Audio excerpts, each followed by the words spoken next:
Good day and welcome to this exclusive interview. Today we have the privilege of speaking to the CEO and the co-founder of Swivel Group, Shanil Dissanayake. Swivel Group has rapidly become a trailblazer of empowering Sri Lankan talents and taking them to a global stage. Through its innovative services and solution, it has bridged the gap between international needs and local expertise. Without further ado, let me introduce you to Shanil Dissanayake. Hi Shanil, how are you doing today? I'm good, thank you. Please tell us a bit about yourself and the role you play at the Swivel Group. Awesome. So, my name is Shanil Dissanayake. I am a proud Sri Lankan. I live in Melbourne, in Australia. I moved there when I was 16. Moved there for study. Moved there to study at Monash University. Studied business and commerce, and I've lived there ever since. Started working in accounting, and that was the key area that I worked in before I started a tech business. And right now, I am one of the co-founders of Swivel Group, and I play the role of the CEO for the business. What inspired you to start this journey to begin with? So, being a Sri Lankan and living in another country, I always had this vision and this dream of empowering our community and sort of tapping into the talent that Sri Lanka has to offer. In many workplaces, I worked with many Sri Lankans, and they were some of the best talent within those workplaces. So I always had this dream. There was an opportunity to leverage this market, and that's why we're here. Also, Shanil, what are the main services that you offer to your clients? So Swivel Group is two businesses. We've got a tech business, like a software business. It's called Swivel Tech, and we build software products for clients. And we do this across web applications, mobile apps. We do this across DevOps, QE, and a whole range of stuff. The other side of the business is Swivel Finance, which is an accounting and finance business. So we help work with clients to offshore and outsource work. Please tell us about your work with your co-founder as well, who is also the CGO of the group. Do you all complement each other? How about that? Yeah, so Dimitri, I met Dimitri back in my finance days and back in my accounting days. And his background was more recruitment, whilst mine was obviously accounting and finance. We are very different in terms of our backgrounds and where we come from. He's from New Zealand, I'm from Sri Lanka. But that can also be a benefit, right? Yeah, of course. I think it definitely does help us complement each other. Yeah. The different cultures for sure. He's been to obviously Sri Lanka many times now, so he loves Sri Lanka as a destination. But his background's more from the military, and he's from the Navy, and I come from a corporate world. So very different backgrounds, and it helps us look at things differently and different perspectives and different lenses. Just quietly probably a reason for our success that we come from different backgrounds. Definitely. Tell us also about how does it impact you as a Sri Lankan personally to empower, encourage Sri Lankan talent and bring them to a global stage via Swivel. Please tell us about that. Yeah, that's the primary motive of us starting this business, was to showcase and empower that talent to international grounds. So primarily our clients are from Australia, from New Zealand and the UK, and we work with some really awesome household brands. And the fact that we can, as Sri Lankans, work with these brands and be a part of that journey is really empowering. Having those opportunities for us as a country has been amazing for us. And another thing that I was keen on knowing is the Swivel Foundation and the initiatives. Please tell us a little bit about that. Yeah, so we've been in business now. We're going on to our 6th year, and Swivel Foundation was something really important to us. So, as a service business, we rely very heavily on bringing amazing talent into our business to service our clients. And this is one way we give back to the community. The Sri Lankan community is by nominating an amount of our profits each year to the community and initiatives. And we've done some really amazing things. So we've got 4 pillars within the foundation that focuses on different areas. We have a all-female leadership team in our business, which is amazing. So the work we do is around empowering communities, empowering young girls to look at the potential they have in themselves and growing into these leadership positions. As we have hired some amazing females to run our departments for us. We also get involved with schools and educational initiatives where we can help the next generation of talent. So it's more about not solving a short-term problem, but more so having longevity in what we do, and teaching people skills, giving them the tools, so you can break the generational cycle of poverty in this country. And we've done some really cool stuff, so really proud of that. Yeah, that's really inspiring as well. And how do you foster cultures and in innovation and excellence, especially when you have teams all over the world and domains? How do you foster a very positive culture? Yeah, that's an interesting question, right? Like, I think innovation and excellence, it's in our DNA, right? It's in my DNA, it's in Dimitri's DNA. And when we set up this business, the core values were founded around that stuff, right?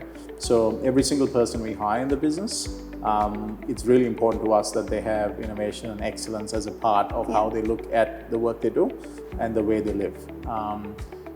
It's also important that this stems down, top down. So, we as leaders, myself, the directors, the leadership team, if we don't foster that innovation and excellence, from us, it doesn't really trickle down to the teams below us. So really important, when we hire people, that we look for those competencies. When, we interact with our teams, we bring in those competencies. And, in this current day and state where, I think we're in a really important juncture where we've got AI coming in and playing a massive role in technology. And we are a technology business. And the way we work, as a business will change in the next, 2-3 years. So we're in a really important juncture now where innovation is more important than ever. So it's a massive mandate across the business that everything we do, we look at how do we do it, can we do it better, can we do it, not just look at something that has been done the same way over and over again, but look at different ways to do things. Yeah, a journey trying to be better. Yeah, totally. Every day trying to be better and trying to do things differently. So, speaking about being better, any challenges that you had to face throughout this process and how did you overcome them? Yeah, as a business owner, you face challenges all the time on a daily basis. But I think Swivel has faced as many challenges I think you could possibly face from a macro perspective. So Dimitri's first visit here to Sri Lanka, I decided we need to start this business. I convinced him to travel with me and visit Sri Lanka. I'd never been there before. We landed, and then the next day was the Easter bombings, right? So that was something very early on in the piece we had to sort of navigate. So, we've been through the Easter bombings, we've been through the Aragalaya, we've been through a recession, we've been through COVID, we've been in 5+ years of business, and we've been through 4 huge things, macro factors, everything out of our control. That Aragalaya period was a really tough time for business because, we're servicing clients in a different country with some really high delivery standards. We're struggling to get fuel, we're struggling to have electricity, we're struggling to get transport. But, I'm really proud of the team because, we have a really strong team here and we are really solution oriented. So we found ways to navigate. We had backup generators, we organized for transport, we organized for food for staff, just so we were able to meet our delivery needs. And I'm proud to say right throughout this period, we had no delivery issues. We were working with some really large clients that had some massive KPIs and some massive deliveries that we had to do.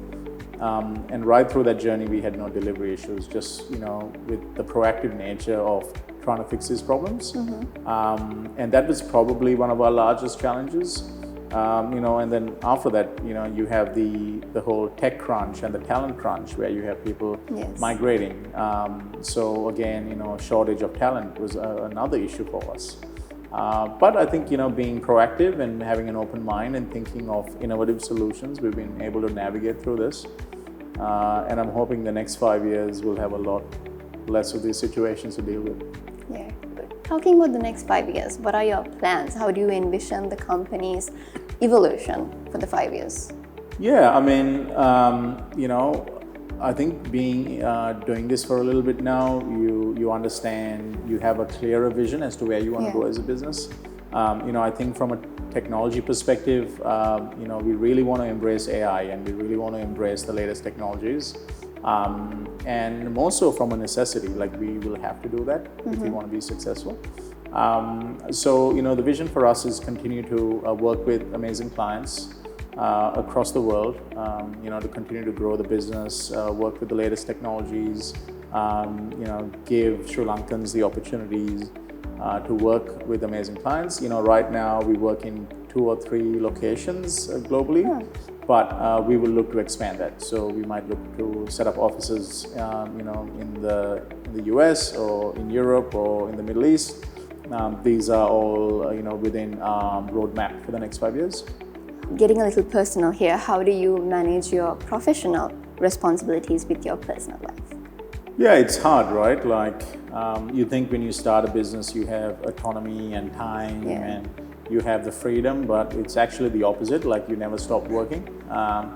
I think I've got better at that over the years. I think those first 2 years were a little bit of a grind, a bit of a hustle. You're constantly working. But in the last few years, it's separating out time for family and time for doing things you like, sport and all those sort of things. Like making sure that you're turning your phone off at a certain time. Do you think you've taken out of those experiences? Yeah, totally. I mean, at the end of the day, where work is important, and I tell this to our staff all the time. Like work is important, but work isn't everything. Work is just a means for something else, right? It's your families, it's all that sort of stuff. So that's really important for us. So work-life balance is a massive thing for us as a business. At times I look at utilization reporting across our business, like how much of time people are working. But I'm not looking for people that are working little. I'm looking for people that have actually overworked. To make sure that we have, we can give them time to relax and rest and recharge the batteries. So yeah, it's something we embody personally, and we're trying to get better at, and something we're trying to pass on and make sure that we are consistent across the business as well. As you continue a balance, any passionate hobbies that you do apart from working? Yeah, I mean, I love sport, so I love golf. I just got back from a golf tournament in India, which was really cool. I was privileged to play for the Colombo Lions for the Trinity Golf League in India, in Bangalore. So managed to play alongside some really cool people like Maila Jawardena and Shamal Pereira and Sachin De Silva and some really cool guys in that group, and we spent a whole week there. So golf is something that I am passionate about. I also love tennis and squash and cricket and just being fit and being active and all that sort of stuff. So and then also like most people, I love traveling and enjoying new cultures and food and all that sort of stuff. How do you stay motivated, and what inspires you as a CEO? Motivation, I guess if you enjoy what you're doing, it's the motivation you need, right? I'm not gonna lie, there's days where there is low motivation, I think that's normal. But being self-aware of that is important. For me, motivation is building something new, doing something innovative, doing something different. And I really enjoy what we do for work. And so, I wake up every morning wanting to work. And I mean, lastly, it's the people that you surround yourself with. I think that's what motivates you. We as humans, we're meant to be surrounded by people, work with people, deal with people. And my trips to Sri Lanka, I'm down here maybe 4 times a year. that really motivates me because that engagement that we have in person is so different to online, and just driving off the energy of people. Yeah, that's what keeps me going. Do you, to end this conversation, do you have a message to fellow starting founders and the younger generation who's actually looking up to people like you?